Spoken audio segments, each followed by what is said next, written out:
ये देखें जी माशाल्लाह ये वही चटनी क्यूब्स हैं जो कुछ दिन पहले मैंने डिटेल्ड वीडियो में जो है cooking with piece Facebook group में सिखा दिए थे। आज मैं इससे जो है वो रायता बनाऊंगी, ठीक है। तो उस पोस्ट पे कुछ मेंबर्स ने बहुत ही ज़्यादा तबाही मचा दी थी कि जी ये काला कर देता है रायते को, तो भाई अल्लाह हम तो जी सिलबट्टे पे सुबह तहज्जुद टाइम उठ के चटनी बना देते हैं। ना ना समरा हाशमी, ये आपने क्या किया, ये बिल्कुल भी हेल्दी वे नहीं है।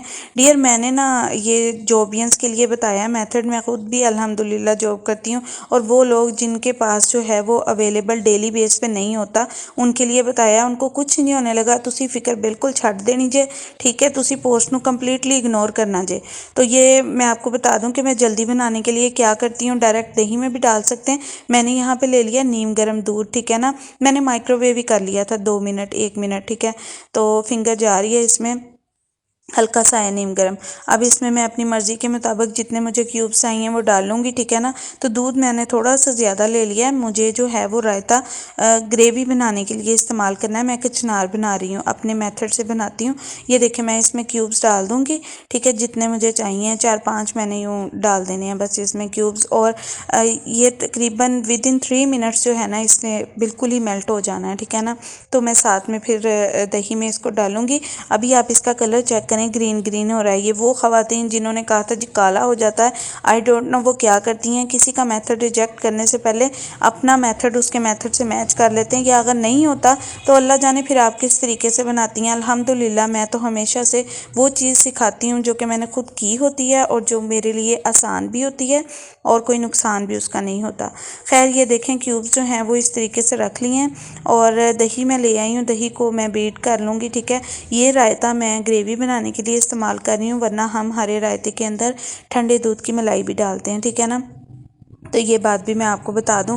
तो बस इसे बीट कर लेना है और अब ये जो मैंने मिक्सचर है ना इसमें डालना है, ज़रा मेल्ट हो जाए। ये ना थोड़ी थोड़ी रह गई थी, बस मेल्ट थी ऑलमोस्ट ना, तो मैंने इसमें अब इसको डेल देना है। अगेन बता दूं मेरा Facebook group cooking with piece Facebook group, वहाँ ये डिटेल मेथड आपको मिल जाएगा। ये देखें जी माशाल्लाह मैं डालूंगी और मिक्स करूँगी। ये देखें मैंने इसका क्लिक खुली फ़िज़ा में भी लिया है और जायका भी इतना मज़ेदार माशाल्लाह होता है।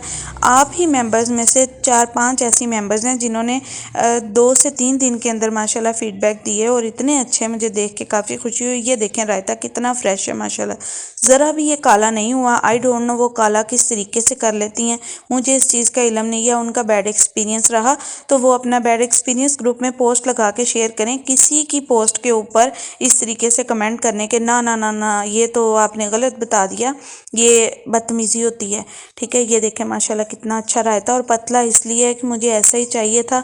अगेन बता दूं कचनार बना रही हूँ मैं, ठीक है ना। तो मैंने आज वो वाली भी वीडियो जो है वो शूट की है। कचनार भी मैंने सारे जो स्टेप्स हैं वो वीडियो में ले लिए थे, ठीक है ना। तो मैं खुली फ़िज़ा में भी आपको अभी दिखाती हूँ। और हम लोगों ने ऐसा है कि आज माशाल्लाह से पकोड़े बनाए थे, तो पकोड़ों के साथ भी यही रायता इस्तेमाल किया और यकीन करें माशाल्लाह बहुत मज़ेदार ये अफ्तारी में लगा है। ये देखें माशाल्लाह खुली फ़िज़ा में इसका क्लिक कितना हसीन है। अल्लाह ताला नज़र बद से और हासदीन से महफूज रखे, आमीन। शुक्रिया।